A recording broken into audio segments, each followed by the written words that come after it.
2021 Board of Health meeting to order.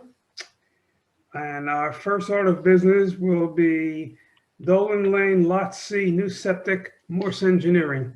And who will be representing Morse Engineering tonight? Hi, That would be Jeff. Jeff Hassett. Great, thank you, everyone. Good evening. Jeff Hassett here with Morse Engineering.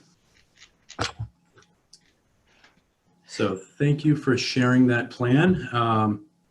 I'll give you a little overview of the project. This is a vacant lot located at the end of, towards the end of Dolan Lane. It's just about 2 acres in size. It's currently vacant and it's abutted on either side by developed residential lots. And to the rear is a Wheelwright Farm, so town of Cohasset owned land.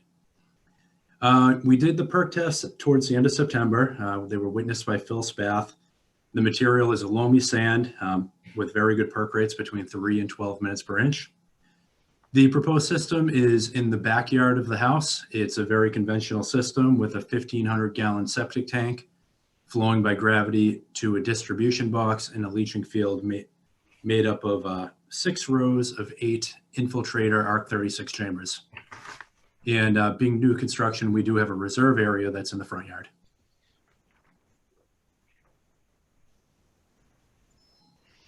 And since it's a new construction, it is going to require approval from the board. Did you guys get my email? I'm sorry, I sent it at very last minute, just before the meeting at 6:30.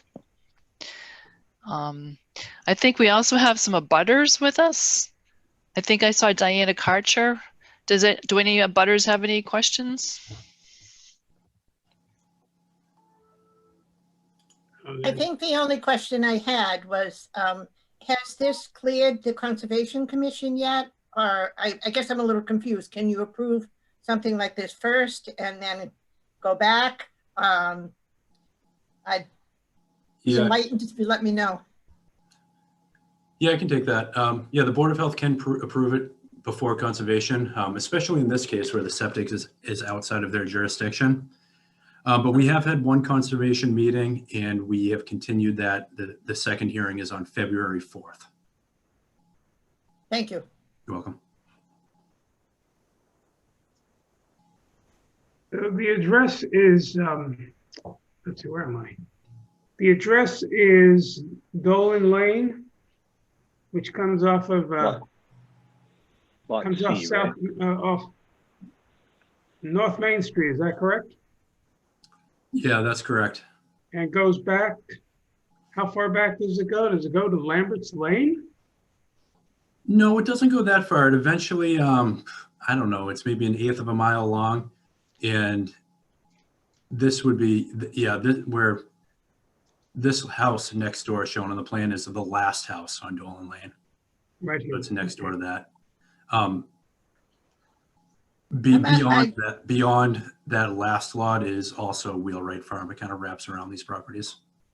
It's not Wheelwright Farm, it's Wheelwright Park. And there are 2 houses up at the end. I'm one, I'm on the left, and the new house is on the right, which is the former house of the Smullins. We are almost an 1/8 of a mile up from North Main Street. And the land was separated out into 3 different lots. And one of the lots is just got a slight line between myself and Wheelwright, and the house across the way actually bumps right into Wheelwright.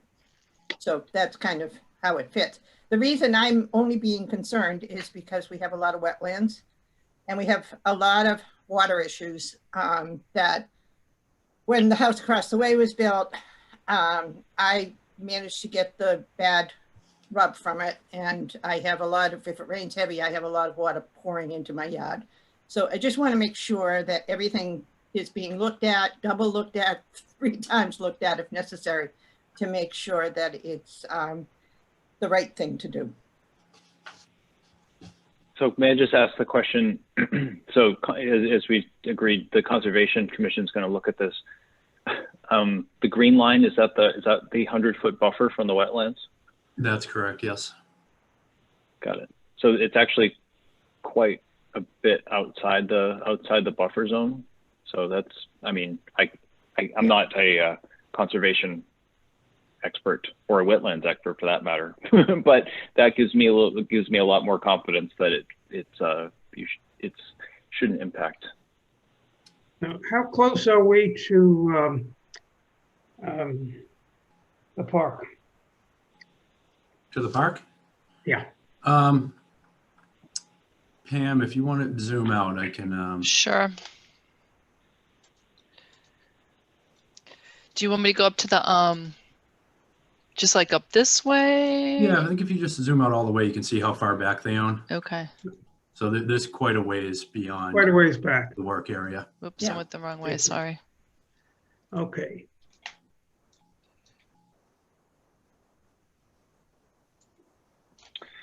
And the topo lines were going increasing from right to left. Is that correct? I can't quite make out the numbers, but For the most part, the work area all drains to that wetland on the left side of the page, okay. where it puddles on the subject property, and then there's just a small 4-inch pipe going under Dolan Lane that connects it to the wetland on the other side. I have been told that in the biggest storm events, it does pass over Dolan Lane, but we have filed for a stormwater permit with conservation. And as part of that, we have to show that we're holding back the runoff on the subject property and that we're reducing the amount of runoff. Now, Pam, is it usual that we would decide on this application prior to Conservation Commission looking at it? Is that normal procedure? You know, as Jeff said, you can do it. I mean, you can decide to hold off afterwards, but you could also do it beforehand. There is no hard and fast rule. Seems to me they need both approvals, so order of operations probably doesn't matter a whole lot. Yeah. Right. Like Jeff mentioned, it is, sorry, I'm admitted to me. It is outside the system itself is within the buffers, outside the buffer zone. Right, outside. Sorry. Yeah. So we could, if approved, we could approve it contingent upon conservation approval. Is that correct? Is that how we would proceed? I mean, do we have to? Well, I don't know that you have to do that. You know, if it does, it passes all the requirements of Title V. There's no requests for any variances or anything. It is a Title V acceptable system. Mm-hmm. So you could approve it, and then, you know, if conservation disapproves it, you know, then it doesn't go through. So Right. it's Okay, so we don't have to make any specific notice of conservation at this point. yeah. Okay. I'm happy to before make you- a motion unless, go ahead. Oh, just one more thing, just a procedural thing. Diana, can you just state your full name and address just for our meeting minutes? Oh, my name is Diana Karcher, Karcher, and my address is 264 North Main Street. Thank you very much. Okay. Okay, Michael, I'm sorry. And there's Lynn. And Lynn, are you online? Hello, Lynn. You're muted, Lynn. Lynn Doxey, are you there? She's there. She's muted though, still. She's on her phone. I don't see her. Hold on. Yeah, she's there. Do I have There to- she Can is. you hear me now? Can you Yes. hear me now? There she Do is. I have to Hi, Lynn. unmute my computer? Sorry, Hi, technology. there. Nice to see Please. you. Okay, Lynn, Intervention. have you heard some of that conversation that just went on? Yeah, I heard all of it. I'm good. Excellent. Okay, we're ready for a motion. I'm ready. So I'll move to accept the new construction septic plan for the new single-family dwelling at Lot C, Dolan Lane. The date on the plan is 10/22/20, revised 11/11/20. Okay, I will second that. All in favor? In favor, say aye. Aye. Motion carries 3-0. Thank you, Jeff. Great. Thank you, everyone. Have a good night. Thanks. Thank you, Jeff. Okay, we'll now move on to, well, we have about 5 minutes. I make a motion that we approve meeting minutes from our December 9th, 2020 meeting. A second? Yep, I will second that. All in favor? Aye. All right. Motion carries 3-0. Okay, next meeting date. What are we looking at, Pam? What are we looking at in terms of what might be on the agenda? I don't think we have anything yet. Do we, Amy, for the next meeting? Or did we get one set of plans in? Yes, we did get a set of septic plans in. Okay. So that will be on the next meeting. So Okay. probably in a Wednesday, like 4 weeks from now. I don't have a calendar in front of me. Second Wednesday in the February? Will that work? The 10th, February the 10th. Looks like that would be Yep, that works for me. February 10th. February 10. Okay. 6:30 February 10. Are we okay with that? Lynn? Yep. Okay. Yes. 6:30, February 10, for our next meeting. Why don't we, well, I guess we can, I don't want to interrupt Pam's presentation, but procedurally, we're not supposed to start discussing the 6:45 application until 6:45. You know, and actually, I don't think Gary James is on yet. I think he's still trying to get on. Okay, then why don't we, if he's not on, Pam, why don't you give us a report of your activities? So we had, hang on one second. Amy did send him a link to it, so hopefully I'll be on in a few minutes. Oh, here he is, good. So we had two COVID vaccination clinics, one yesterday and one today for the first responders, and it went really, really well. We had to roll out a brand new software program that was put out by the state, and luckily that went really smoothly. I think it's going to be a huge help in terms of signing people up and getting people's insurance and getting billing out and sending reminders to people and shipping all the information off to MIIS. So all in all, it was really a big success. We got all the police, the fire. We also got all the people that are going to help us in future big vaccination clinics. This was like a small, almost like a pilot vaccination clinic in a way. It was like really controlled. It was 30 people each day. But that also included vaccinators. The school nurses are going to be our vaccinators when we roll it out to the public at large, and start people, and they'll be the ones that will help us control flow and that kind of thing. So all in all, we got 60 plus people vaccinated, and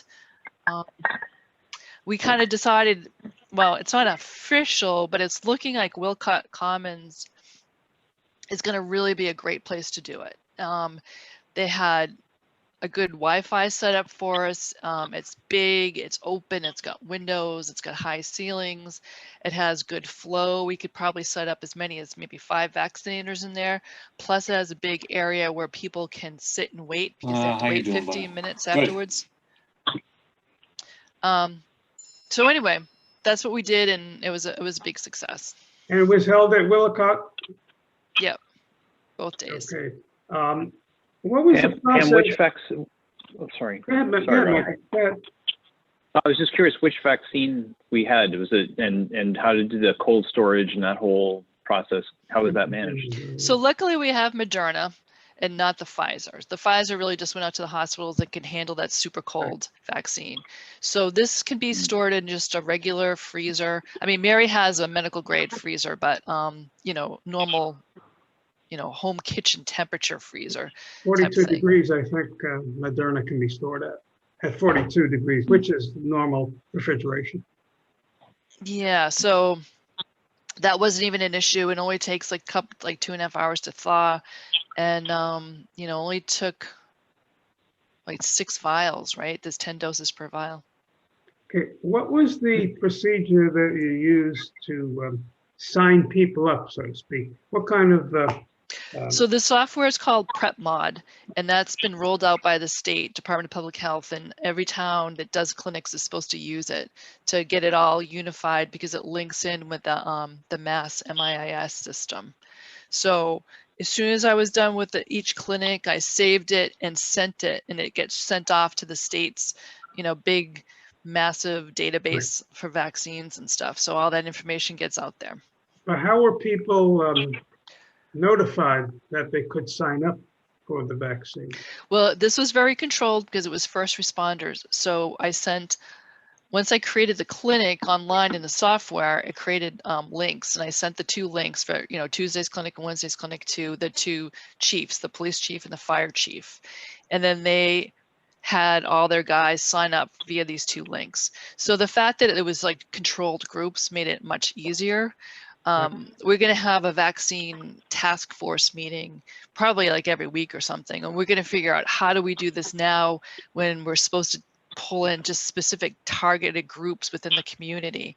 That's going to be one of our challenges. Like, how do we get the non-COVID facing healthcare workers, for example? How do we pick those people out of the population? So that's kind of to be determined. Yeah, that's going to be a challenge. The different groups. Mary, how much vaccine do we have on hand? How many doses do we have? So- we have available to us right now as of 0. today? We don't have any. We used what we were allotted. The way it went was the state said to do first responders, you had to have 200. So we went in with Hingham, Hull, Scituate, and Norwell. And in total, we had 400, and I think it was 17 first responders. So we were eligible to get vaccine. So we applied for the vaccine. They gave us 500 doses. And then each town, it was actually delivered to Cohasset. And then I distributed it to each town based on what their need was. So we, after speaking to police and fire, determined that there were about 51 first responders. And then we built in Pam and I and the school nurses. So we had 60 doses to work with. So out of the vials, though, the good news is you're able to get 11 doses out of a 10-dose vial. Okay. So that was good. We were able to add 6 more people. So, so we used every speck of what we had for the first responders. About that original allotment, the regional allotment, were all those doses utilized, or are there some still unused lying around? Well, I believe they're in the process of being used this week. Everyone was rolling out their first responder clinics this week. I know Scituate was doing Monday, Tuesday, Wednesday, Thursday. I think Hingham is Tuesday and Thursday. So they're all in the process of using it. And I believe they'll use all of it. Okay, good. At this point, why don't we stop the report from Pam? And I see Gary James is on, is that correct? I see him on the phone, but he can't hear us. Maybe he can hear us, but he's not. Hello, Gary.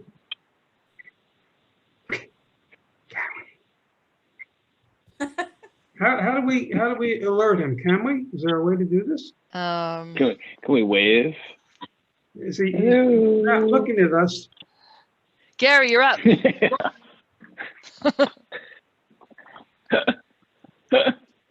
Sometimes the low-tech way works. Yeah. Can unmute so we can hear you.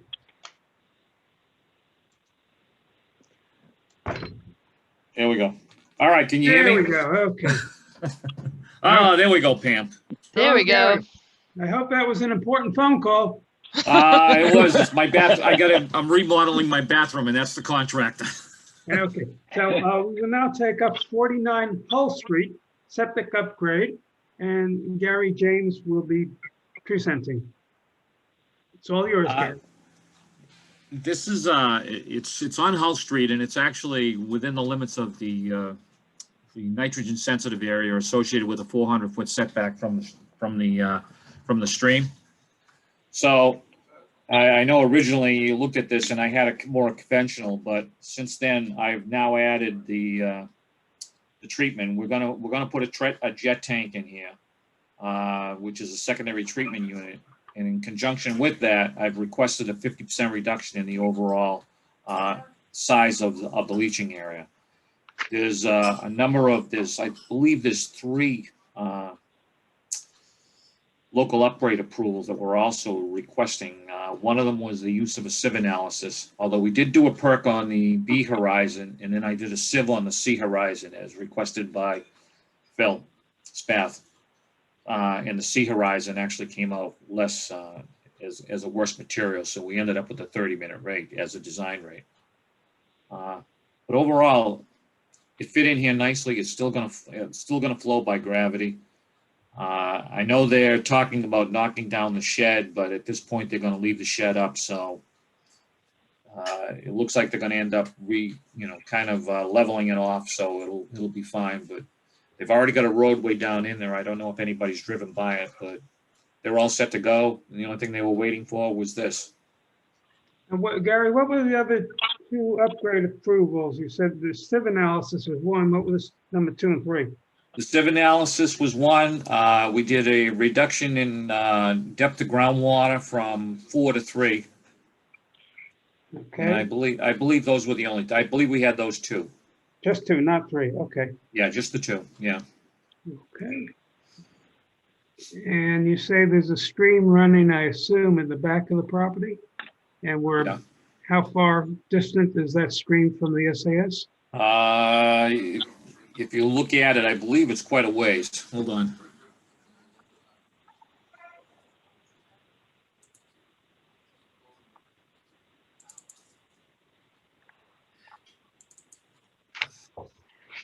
Yeah, it's quite a ways. It's probably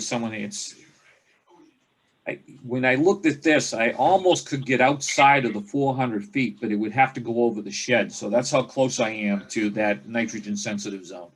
So it's beyond 400 feet. I believe it runs right through it's right there in front of the shed. So it's beyond 400 feet. Is that correct? Yeah, no, I'm not. I'm inside the 400. Inside. 400, a portion of the lot is, I believe the 400 runs just about inside the shed. Okay. And what are you going to do about nitrogen removal? So he's got a jet system proposed. And initially he had like just your conventional septic system. And so we told him because he's a nitrogen sensitive, he had to have something with effective nitrogen removal. So he changed it to a jet system. Okay, good. Fine. This is, I don't recall the system. Was this discussed at a Board of Health meeting previously? No, It it was just it came into me and Jason, and Okay, got it. so it never came before you guys. Okay. Any questions, Michael or Lynn? No. Are there any abutters or anyone on the call here? Anyone with any concerns? The owners. Just the owners. Oh, No, welcome. I don't see anybody. I don't see anybody You either. don't see anybody here? There's somebody in a butter someplace? Do the owners, would you guys mind just stating your name and address just for our like meeting minutes records? Lily and Paul Emanuelo, 49 Hall Street. Okay. Thank you. Okay. And you're the, any questions, Lily? No. No. Sounds good. No questions? Okay, good, excellent. We ready for a motion, Lynn? I'm having a hard time seeing the print, so I don't know if you want me to actually make the motions tonight. I'll make the motion. That's fine. I just like to make sure you're awake over there. Okay. I'm awake. I'm here. Okay. I move that we for 49 Hull Street septic upgrade. There are 2 upgrade approvals we requested. One is the use of sieve analysis, and the other is reduction of depth of groundwater from SAS from 4 feet to 3 feet. I'll recommend both of those. Second, We'll second that motion. all in favor? I, Okay, I further recommend that the septic upgrade for 40 on Hull Street, and I don't have a date, so you'll have to put that in, Pam, okay? Be approved. It's a revised system, a revised plan from 12/4/20. Revised plan 12/4/20. Do I hear a second? I second that. a second. All in favor? All in favor? Aye. Motion carries 3-0. Thank you, Gary. All right, thank you. Thank you. Thank you very Thanks, Gary. much. All right, everybody be Thank you. safe. Good luck. Thanks. You too. Thank you. Bye. Bye-bye. Lynn, you got to be quicker on the second game. Come on. Oh, sorry. I'm not that awake. I'm awake, just not that awake. Okay, so we can now move on to 142 Lambert Lane, septic upgrade, Ross Engineering, and who will be representing this project? Hello, Mr. Chairman. My name is Greg Tansey. I'm with Ross Engineering, and I will be representing the applicant, Mr. Franklin, for this project. Okay, What we have here is a septic system that was a voluntary upgrade because the owner is going to be moving, and the septic tank was found to be in good condition. And if you can see my cursor, I don't know if you can see it on the plan, but what we did is we replaced the existing leaching area, which is in failure, and in the reserve area, we put the a new leaching field. Yeah, we designed, that's the new leaching field design right there. And again, the intent of the design was for a minimal disturbance in the yard area for a number of reasons. It effectively, the area is both the front yard for the applicant and for the neighbor, Mr. Greg Stacy. So we're not changing the grades. The grades will all be the same. There's not going to be a mound. It'll all look very well. We managed, as you can see, to keep the system outside the 100-foot buffer to the BVW. And what we're proposing is just a standard gravity system. We're going to be using what's called a quick 4 infiltrator unit. These are very good units. They provide a lot of good aeration. Joe Godzik used to like these because you don't need stone. Stone can be an issue with it not being clean. There's a lot of test data that these infiltrator units give you a better biomat because you don't have the disruption of the stone, and you get better aeration. So we maintained a 4-foot groundwater separation. We asked for a local upgrade from 5, and the reason we wanted to do that is to avoid having a mound and to keep the grades all consistent. Again, it's a very simple standard gravity system. And if Mr. Chairman or any of the board members have any questions, I'd be happy to entertain them. and the existing septic system will be filled in, I suspect? No, we just abandon it in place. What we'll do is we'll cut and plug the line, cap it going into the old D box, but generally speaking, we just leave the system as is. These systems, after a number of years, a failed system, that biomat that caused it to go into failure will actually be consumed by aerobic bacteria, and the field will actually probably come out of its anaerobic failure state, and 30 years down the line, it probably can be reused. I don't know what's going to happen 30 That's years. optimism right there. But when the glacier comes through, we'll. So we typically will, if the septic tank was in failure, a tank is a different story. If it was in failure and we had to replace the tank, the old tank would have been ruptured and filled with sand. But there's no reason or need to dig out the existing leaching field. We'll just leave it as is what we're proposing. Now, just help me with the locus.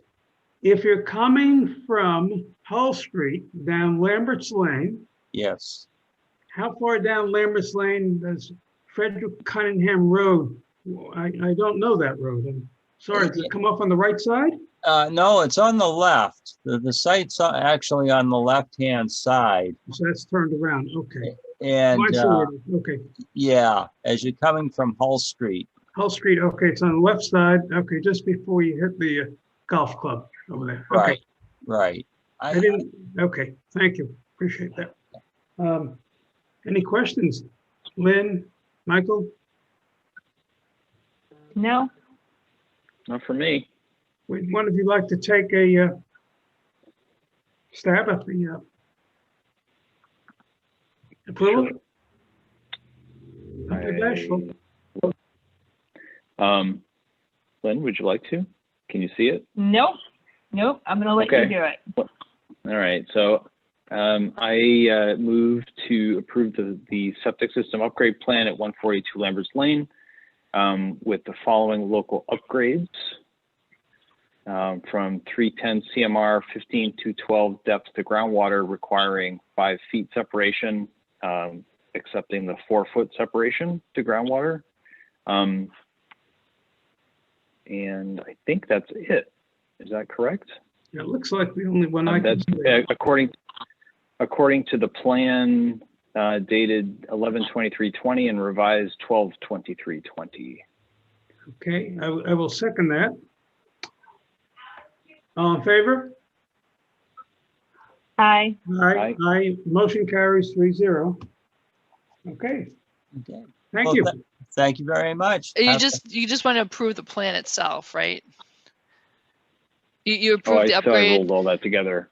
Yes. Okay. So, and then now I'll add on an additional bonus motion to approve the septic system upgrade plan for 142 Lambert's Lane as written, revised 12/23/20. Okay, I'll second that. All in favor, signify by saying aye. Aye. Motion carries. Thank you. Thank you, Greg. Have a nice day. Thank you too. I appreciate it. Have a nice evening. You as well. Thank you. Thanks, Greg. You're welcome. Bye now. Okay. It looks like we lost our member of the press. Looks like they got the stats they wanted from Yeah, he got it what he needed, so that's good. You're tough, Pam, holding us right to that legality. Yeah. I just took it for. Can we get it right? I made an assumption, which is incorrect. Okay, now do we have somebody from 2933 Cedar Street? Is there anybody? No, we don't. So did you guys see the email? I sent like a super last minute email to you that just kind of gave you like all the different approvals to kind of roll through to make it easier tonight. Yep, you know, I'm sorry, I had like a selectman meeting last night and 2 clinics today, and my preparation for this meeting was a little last minute to say the least.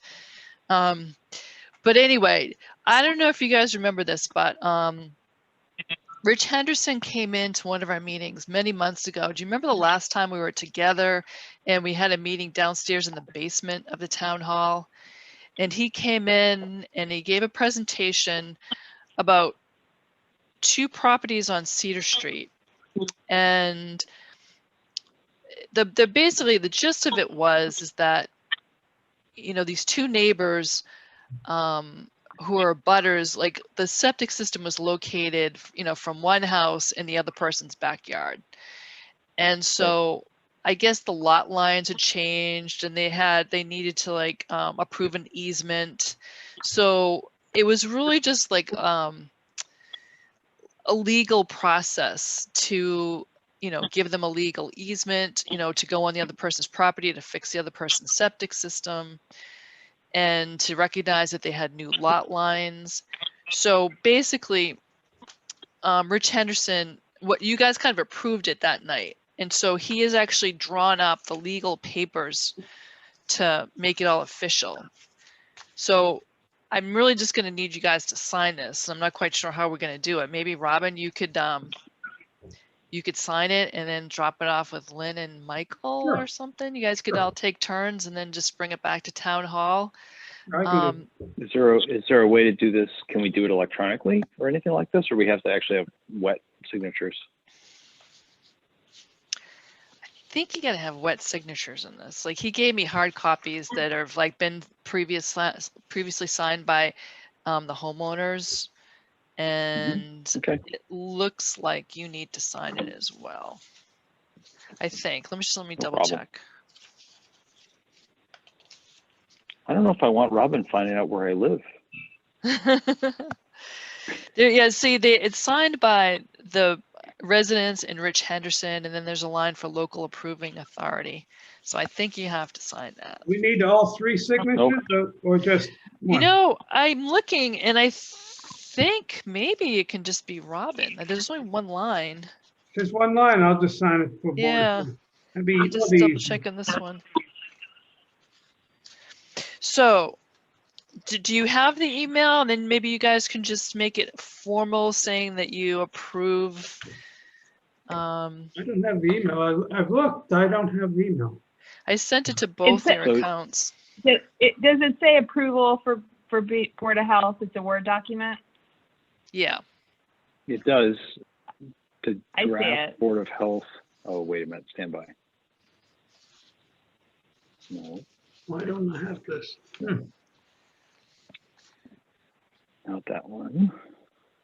So we have to make a motion to approve the upgrade, the local upgrade request, Pam, or I got it right here. So it's the very last item in that whole thing, right? And so I think you would just Which say, one?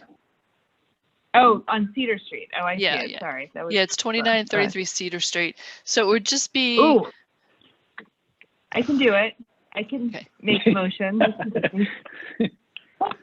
I can make a motion to approve the newly executed common septic documents, the revised Cedar Street Utility Trust, and grant a Title V covenant and easement, which accurately reflects the current lot lines. I will second that motion. Okay, All all in favor, signify by saying aye. Aye. Aye. Aye. Motion carries 3-0. So I go online on my phone, it says, we're sorry, something went wrong. Please try us again in a moment. Very irritating messages. Yes. So I never did get that email, sorry, apologize.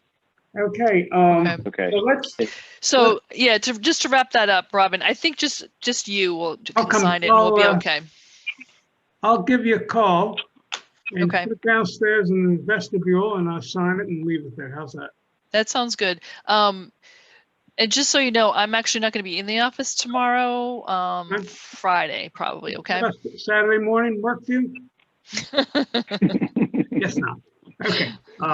Okay. Well, Friday's fine. Whenever. Yeah, It's fine. I can just move over there. Now, Okay. We were in the midst of your report. I don't recall where we left off, but we were talking about the vaccine clinic. And yeah, so we had were- 2 clinics, Tuesday and Wednesday. So we did 30 people Tuesday and 30 people on Wednesday. And it was Mary and Randy Belanger, who was an EMT, and those were the two vaccinators. And I was the person with the computer using the software, getting everybody logged in. And then we had some CERT people there that were kind of like ushering people in and pointing them the way out and making sure that they were okay as they sat for 15 minutes to make sure nobody had a reaction. And all in all, I'd say it went really well. Yeah, but that won't work well with a larger crowd, would it? Or would it? Why? What do you mean? I mean, if you have 300 people, that's impossible. I'm trying to picture the space. Well, it's all staggered times. So the thing with Prep Mod is that you can say you want to have 5 vaccinators and spread the appointments out 10 minutes apart. And the space is really large enough that you could space like 5 stations to have people vaccinated. And you'd have like a check-in person, which would maybe be like a couple of us with the computers checking people in. And actually, we really do think it could work. Okay, so we're not thinking of utilizing the Osgood School, that test site that you use for seasonal flu. Mary, what you wanted to chime in? Yeah, I'll take this. So we're thinking the Wilcott Commons with appointments spaced 5 minutes apart with 5 vaccinators. At least I'm going to propose 4-hour segments, 5 days a week, so that we can do 240 a day. So that's 1,200 a week. And we're really going to ramp it up and try to get this going 5 days a week and get people vaccinated. Okay. So that's what I'm going to propose at the meeting tomorrow.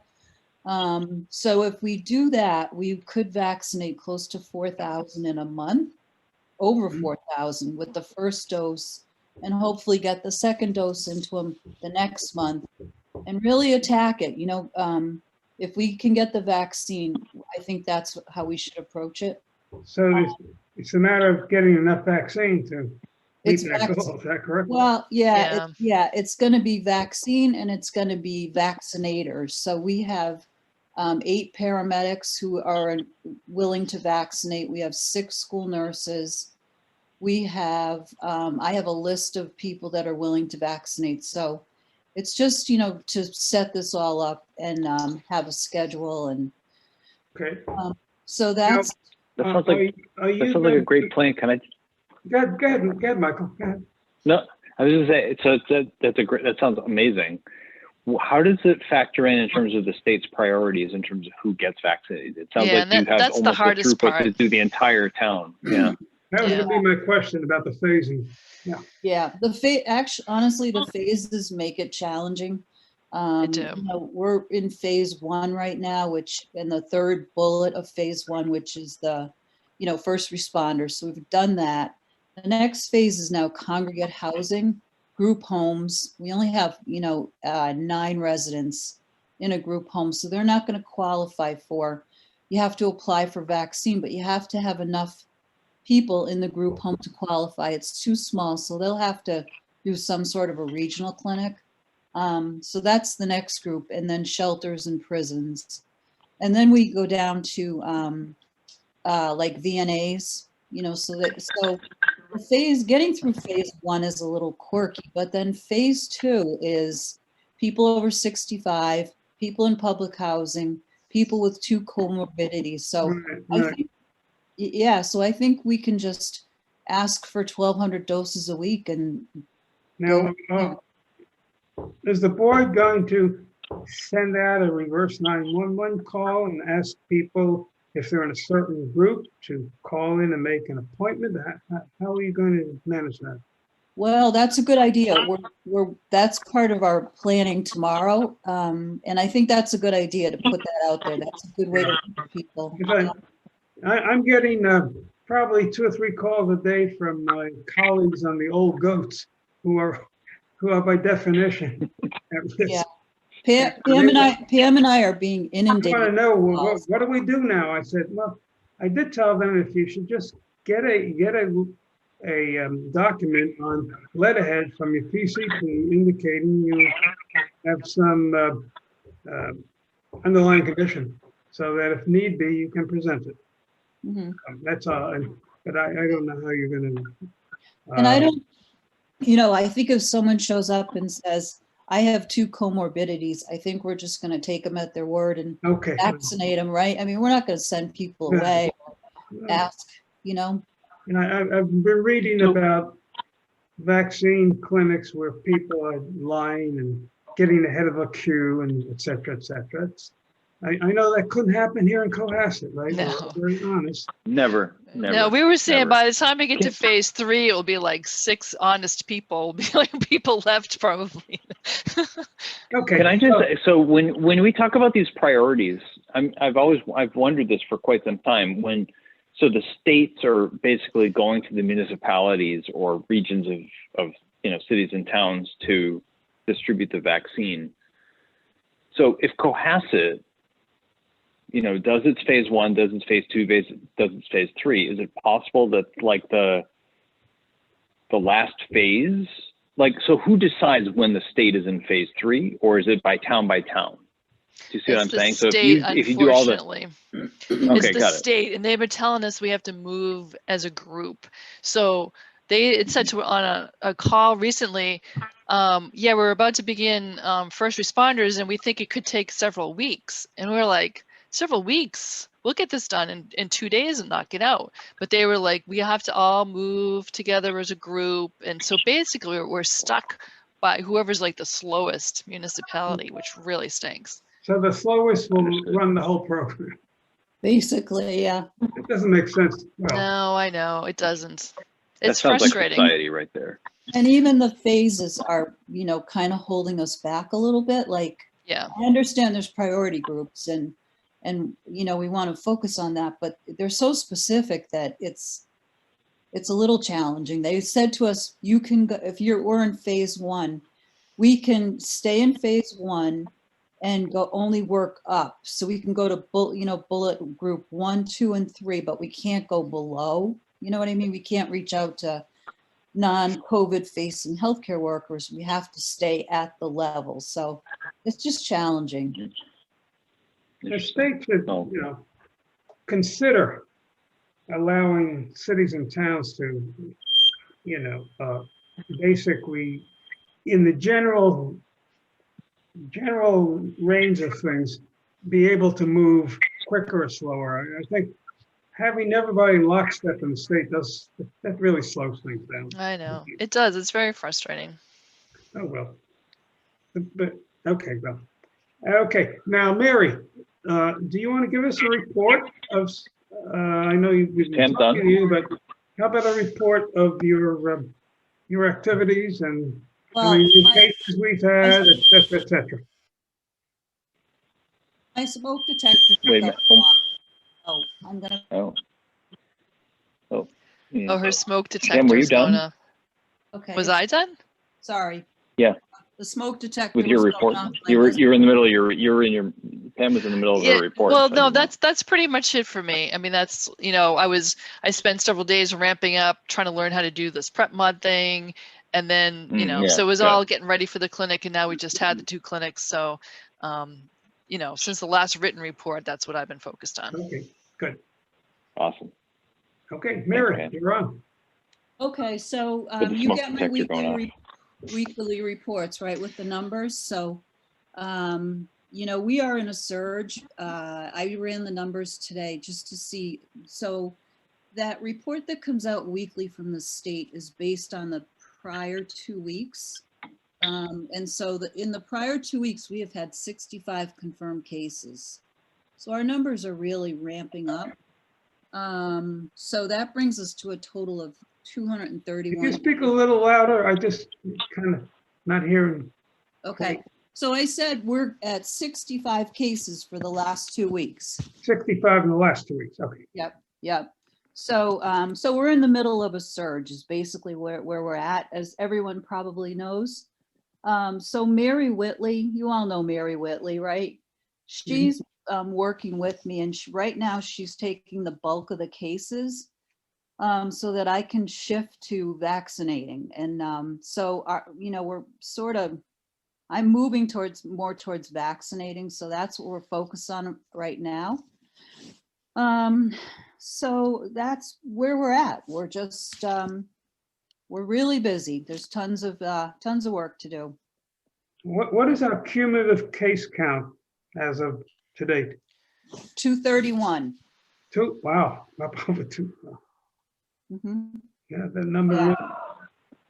Wow, Yeah, so big number. so it's definitely, you know, there's a lot of community spread. It's just out there. So anyway. Mary, do you want That's to tell them a little bit about the whole sports teams, like pushback stuff? So we had a confirmed high school kid that plays hockey. So the whole hockey team gets put into quarantine. Both teams. The state is really strict about that. So that put about 18 kids into quarantine at the high school level. Then there was a basketball team with a confirmed case, and that was about 14 kids put into quarantine. There are these travel basketball teams, and we had another kid who goes to a private school he was confirmed. So it put that whole team into quarantine. So we met with the superintendent at the schools and said that, you know, high school sports really are a problem, the indoor hockey and basketball. So they agreed to put the high school winter sports on hold for 2 weeks while we kind of get through this surge period. So, so we're going to meet with them again tomorrow just to see where it's at and how it's going. Yeah.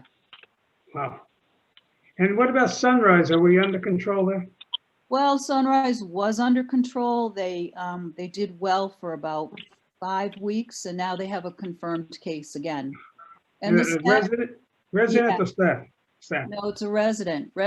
And so the sad thing about that case, the resident whose son came to visit was a close contact because he plays hockey.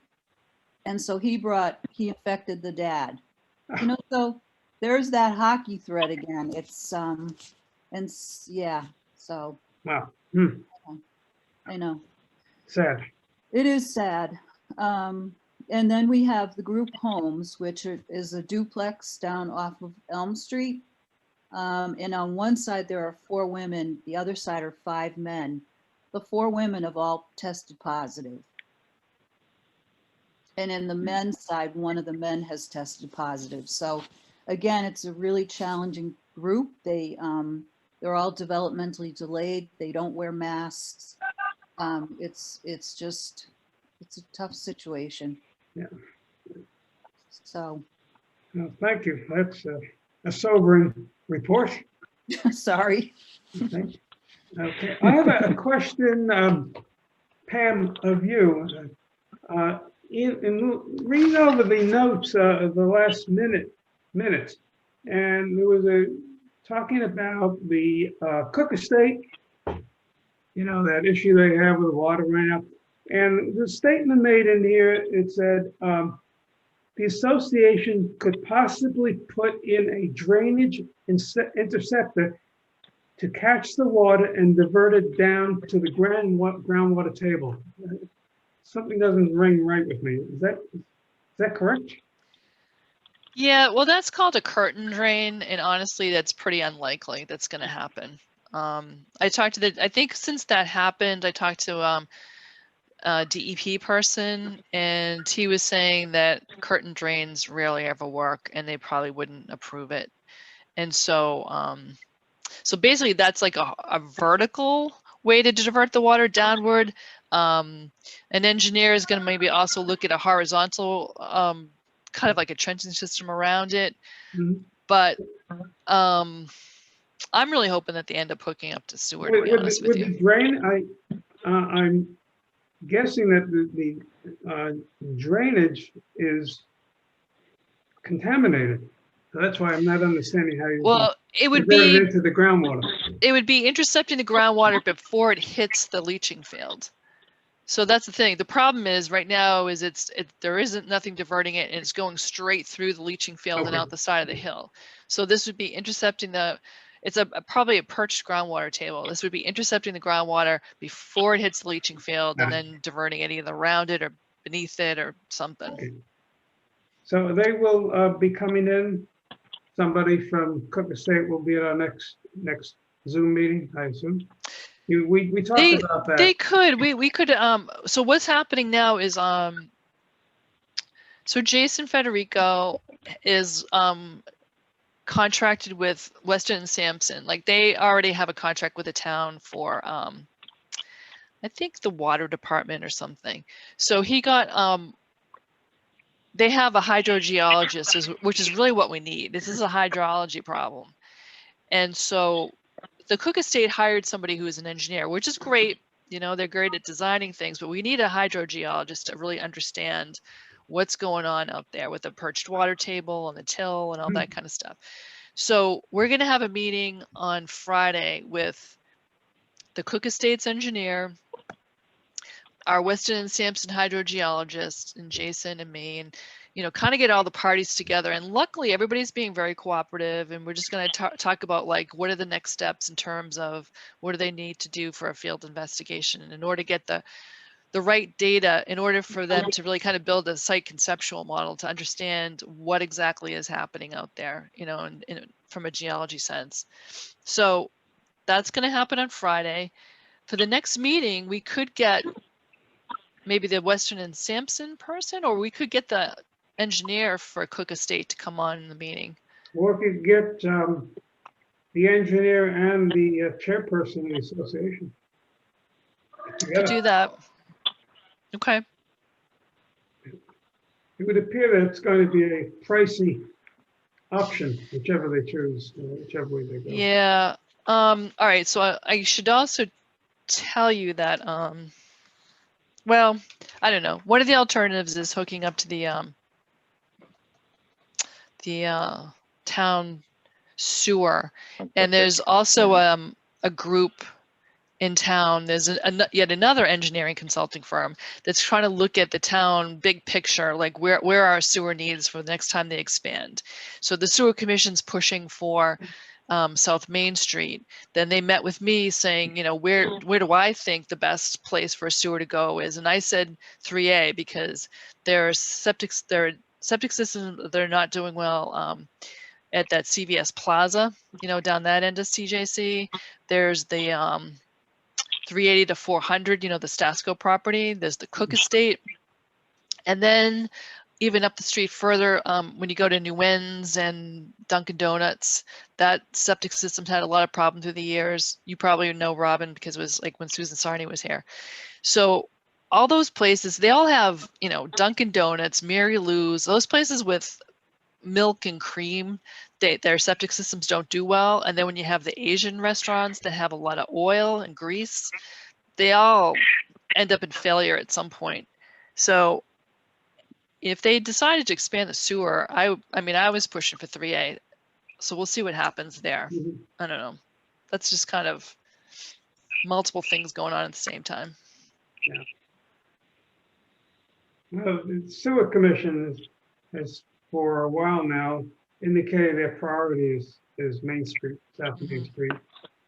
And but we'll see how they get pushed this way and that way by town government. Right. And also the Cook Estate could potentially do it on their own, even if it didn't come up 3A, because the end point for the sewer is the Deer Hill School, and they practically abut the property anyway. So they probably could hook up relatively easily. I don't know. We'll see. It didn't seem like a pretty, you know, I remember seeing from one of your reports that it was not a cheap undertaking even to extend the sewer, but it just seems like such a no-brainer in this case. Yeah. You know what I mean? Definitely. Like, because And you're that's not what going to the be able to sell. DEP They're guy never going to be able said to too. sell a unit. Like if you were living there and you're trying to sell the place, there's no way you're going to be able to sell it with a failing septic. There's just No, they no way. can't. And when I had emailed the DEP guy, and he was like, you know, in order to fix that thing, they would have to build a giant retaining wall, and you know, it would be like this crazy expensive system. And he said only to have it fail again in maybe like 10 years or something. So he was like, absolutely, they should go with sewer if they can. So I forwarded that on to Jane Reardon from the Cook Estate just for, think about this. But they're still trying to see, well, what can we do? They think it's going to be cheaper to fix it, but I don't know. We'll see. Yeah. Surprise, surprise for people who buy without thinking. Okay. Yeah. Well, yeah. I mean, they didn't know. People didn't. No, they But didn't the Cook know. Estate is a relatively new project. And it's just been building in the last, half dozen years. It's not old. That's kind of a problem because there are an existing hydrogeological reports that were done by consultants, and they said don't build leaching fields on this giant drumlin, and they recommended that they put leaching fields in other parts of town, anything but putting them on top of there, and then the developer proceeded to put it on top of there anyway. And the fact that it ended up failing after such a short period of time wasn't shocking when you read the previous reports warning not to do it. So, yeah. One would almost think the developer could be at risk for litigation. I'm not even sure. I think he might have gone bankrupt. He's not even around anymore. Okay. Anything else? Okay. Well, everybody have a nice evening. Enjoyed seeing you all again. And Me too. You gonna make a motion to close out? I will move to adjourn. Michael's job is to make the motion. Oh, okay. As is my calling card, I so move to adjourn. And I'll second that. All in favor? Aye. Aye. Thanks, everyone. Carries 3-0. Thank you, everyone. Thank you all. All right, thank you. Right, good night now. Bye.